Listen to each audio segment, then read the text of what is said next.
Shalom, selamat pagi anak-anak. Untuk kegiatan hari ini, silakan anak-anak membuka buku penanya di halaman 58. Untuk muatan PPKN, pendalaman materi menjaga kerukunan. Di sekolah Dedi terdapat keberagaman agama. Ada siswa yang beragama Islam, beragama Katolik, siswa yang beragama Kristen, ada siswa yang beragama Hindu, ada siswa yang beragama Buddha, ada siswa yang beragama Konghucu. Saling menghormati antar pemeluk agama dapat menciptakan kerukunan. Kerukunan agama dapat kita terapkan di sekolah. Perhatikan contoh berikut. 1. Bermain bersama tanpa membeda-bedakan. 2. Tidak mengganggu ketika teman sedang beribadah. Nah anak-anak, di Indonesia ada 6 agama yang diakui ya. Anak-anak harus ingat, yang pertama ada Islam, Katolik, Kristen, Hindu, Buddha, dan Konghucu. Ada 6 ya anak-anak. Nah, walaupun kita berbeda-beda agama, namun kita tidak boleh membeda-bedakan. Bermain harus tetap bersama-sama ya. Kemudian saat ibadah di sekolah misalnya atau waktu berdoa di kelas, tidak boleh mengganggu temannya yang sedang beribadah ya. Atau waktu di rumah kalian punya teman yang beragama Islam misalnya. Mereka ingin sholat kalau sore, kalian tidak boleh mengganggu.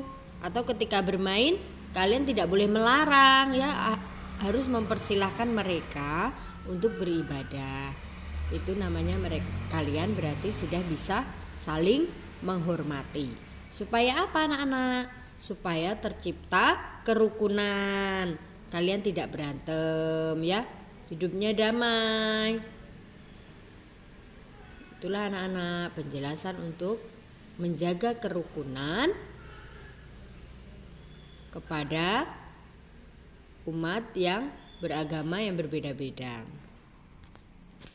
Nah anak-anak, untuk pembelajaran kelima halaman 59, coba kalian lihat sikap menghargai keberagaman agama di sekolah. Hampir mirip dengan penjelasan yang ibu berikan tadi anak-anak. Kamu sudah belajar tentang keberagaman agama.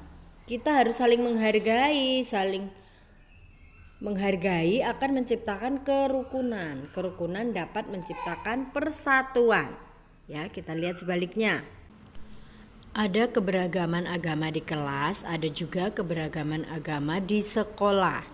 Berikut contoh sikap saling menghargai dalam keberagaman agama di sekolah.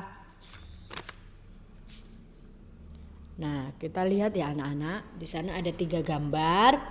Yang pertama, kita lihat percakapannya. Sekarang giliranmu Dedi. Bermain tanpa membeda-bedakan. Itu adalah teman-teman Dedi yang ada yang memakai jilbab, berarti itu dia beragama Islam. Mungkin ada di situ yang beragama Hindu, Buddha, Kristen, Katolik ya. Tetapi tetap mereka bermain tanpa membeda-bedakan. Di sebelahnya lagi, teman-teman aku mau beribadah dulu. Nah, kita lihat si Deli yang memakai jilbab itu yang beragama Islam, dia mau beribadah dulu, mau sholat dulu. Kemudian si Dedi yaitu menjawab, silakan Fitri. Nah, mempersilahkan teman yang ingin beribadah. Kemudian menghormati guru. Ketika kalian bertemu guru di sekolah, kalian harus mengucapkan salam. Selamat pagi Bu, selamat siang Bu, dengan mengulurkan tangan dan mengucapkan salam ya. Itulah contoh sikap saling menghargai teman, menghargai guru. Bagaimana denganmu? Sudahkah kamu menghargai teman-temanmu yang berbeda agama di sekolah? Nah, kalian harus mulai belajar. Nanti kalau kita sudah mulai masuk sekolah, kita tidak boleh membeda-bedakan teman. Coba kita diskusikan bersama-sama kegiatan ayo berlatih di bawah itu. Yang pertama, Diskusikan perilaku yang tepat untuk peristiwa berikut. Hanif dan Made adalah teman satu kelas. Ketika bermain dengan Hanif, Made jatuh dan terluka. Menurutmu bagaimana sebaiknya sikap Hanif? Membantu Made yang terjatuh lalu mengobati lukanya, ya. Harus saling tolong menolong. Kemudian yang nomor 2, ibu guru meminta siswa membentuk kelompok belajar. Maria, Siti, dan Wisnu berbeda dalam satu kelompok. Menurutmu bagaimana seharusnya sikap Maria, Siti, dan Wisnu? Mungkin mereka di sini berbeda agama ya, anak-anak. Atau dari putri dan putra juga berbeda. Tapi bagaimana supaya mereka tetap belajar kelompok bersama?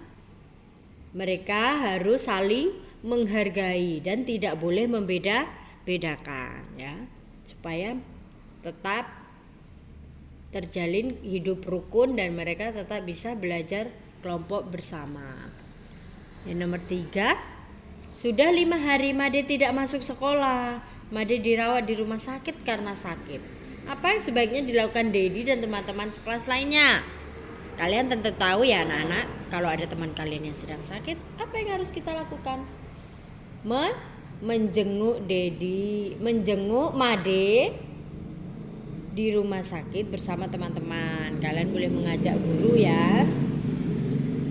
Atau ketika nanti pulang dari rumah sakit, kalian bisa menjenguknya di rumah. Boleh. Kemudian nomor 4, Dedi dan teman-teman mendapat tugas kelompok. Mereka mendapat tugas membuat prakarya. Dedi, Hanif, Maria, Siti, dan Wisnu berada dalam satu kelompok. Dedi menjadi ketua kelompok. Dedi dan Wisnu mengusulkan untuk mengerjakan tugas pada hari Minggu pagi. Namun, Maria tidak setuju dengan usulan tersebut. Maria harus pergi beribadah pada hari Minggu pagi. Maria mengusulkan untuk mengerjakan tugas pada hari Minggu sore. Bagaimana sebaiknya sikap Dedi dan teman-teman lainnya? Jelaskan alasan jawabanmu. Ayo, bagaimana anak-anak? Mengizinkan Maria untuk beribadah dan mengerjakan tugas pada Minggu sore. Nah, dengan begitu Dedi dan teman-teman sudah menunjukkan sikap saling menghargai ya dan menghormati, mempersilahkan temannya yang ingin beribadah. Namun setelah itu mereka bisa kerja kelompok bersama-sama. Lalu nomor 5, kita lihat di sana anak-anak, ada Deli dan Nina ya. Mereka sedang bermain congklak. Kamu tentu mempunyai pengalaman bermain bersama teman. Coba ceritakan pengalamanmu tersebut. Mungkin kita perhatikan saja ya anak-anak untuk Deli dan Nina. Mereka sedang bermain congklak. Bermain congklak itu mungkin kalian pernah bermain ya dengan temanmu. Harus bagaimana? Saling menghargai. Tidak boleh berebutan ya, bergantian. Pertama Deli dulu, kalau sudah nanti baru si Nina. Lalu kalau kalah kalian tidak boleh marah. Harus menerima dengan lapang dada, tidak boleh marah ya, tidak boleh mengejek. Tidak boleh membeda-bedakan supaya tetap terjaga hidup rukun. Itulah anak-anak untuk penjelasan muatan PPKN ya, menghargai teman yang berbeda agama supaya kerukunan tetap terjaga. Nah, untuk muatan bahasa Indonesia pendalaman materi yang di bawah itu kita akan belajar mengurutkan gambar berdasarkan cerita. Banyak kosakata yang berkaitan dengan keberagaman agama. Setelah mengetahui kosakata tersebut, kamu dapat menulis cerita. Kamu juga bisa menulis cerita berdasarkan urutan gambar. Kemarin Ibu sudah kasih tugas kalian untuk menemukan kosakata dalam gambar. Lalu kalian buat kalimat dan kalian menulis cerita atau menggabungkan kalimat-kalimat tadi menjadi sebuah cerita. Anak-anak sudah bekerja dengan baik dan sudah rapi menulisnya. Tinggal penggunaan huruf kapitalnya ya anak-anak. Kalau setelah titik itu harus Nah, dari kalimat tadi kalian sudah membuat sebuah cerita ya. Jadi kalimat-kalimat yang kalian buat itu kalian tinggal menggabungkan. Dan di dalamnya ada kosakata atau kata-kata yang sudah kalian pilih ya. Silakan untuk anak-anak yang belum mengirimkan, silakan dikirimkan ya. Penulisan hurufnya dan cara menulisnya harus rapi ya anak-anak. Setelah tanda titik itu harus huruf besar ya atau huruf kapital. Nah, coba kalian buka halaman selanjutnya. Jika gambar-gambar belum tersusun urut, amati gambar dengan teliti, buatlah kalimat sesuai gambar, susunlah gambar hingga terbentuk sebuah cerita. Kita coba akan bahas bersama anak-anak untuk gambar 1, 2, 3, dan 4. Coba kalian perhatikan dulu kira-kira itu kejadiannya kenapa.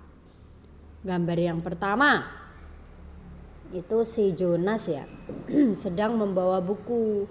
Lalu Dedi dan teman-temannya membantu. Yang nomor 2, mereka membawa buku bersama-sama. Yang nomor 3, ketika Jonas membawa buku, Dedi dan teman-temannya menabrak. Lalu yang nomor 4, ketika Jonas membawa buku, Dedi dan temannya berlari-larian ya. Jadi kira-kira yang mana duluan anak-anak?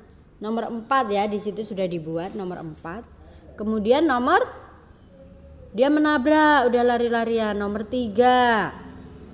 Silakan ditulis anak-anak pakai pensilnya. Kemudian nomor 1 ya. Kita lihat wajahnya si Dedi. Dia menyesal ya, kemudian dia membantu Jonas. Kemudian nomor 2, mereka bersama-sama membawa buku. Nah, dari situ kalian sudah bisa mengurutkan cerita sesuai gambar. Untuk pembelajaran 6, halaman 63, menggunakan kosakata tentang lingkungan sosial dan geografis. Masih di muatan bahasa Indonesia. Lingkungan sosial berkaitan dengan kepedulian terhadap orang lain. Kata-kata yang berkaitan dengan lingkungan sosial misalnya membantu, menjenguk, dan menolong. Kata-kata yang berkaitan dengan lingkungan geografis misalnya denah, lokasi, tempat, dan rute. Rute artinya jalur yang dilalui ketika menuju suatu tempat. Kata-kata tentang lingkungan sosial dan geografis dapat digunakan untuk menjelaskan denah. Perhatikan contoh berikut. Made sudah 2 hari tidak masuk sekolah. Made tidak masuk sekolah karena dirawat di rumah sakit. Bu guru berencana akan mengajak beberapa perwakilan siswa untuk menjenguk Made saat pulang sekolah. Mereka berangkat dari SD Tunas. Nah, rute yang dilalui bu guru dan anak-anak menuju rumah sakit adalah, jadi dari SD Tunas, kita lihat mana SD Tunas, dari denah itu ya anak-anak gambar. Mereka berjalan menuju Jalan Rinjani, ya kasih tanda strip Jalan Rinjani. Kemudian ke Jalan Merapi, belok ke kiri.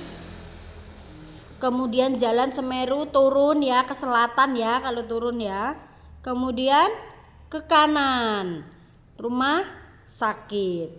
Nah, dari situ kalian sudah bisa menjelaskan ya rute yang dilalui bu guru dari SD Tunas menuju rumah sakit.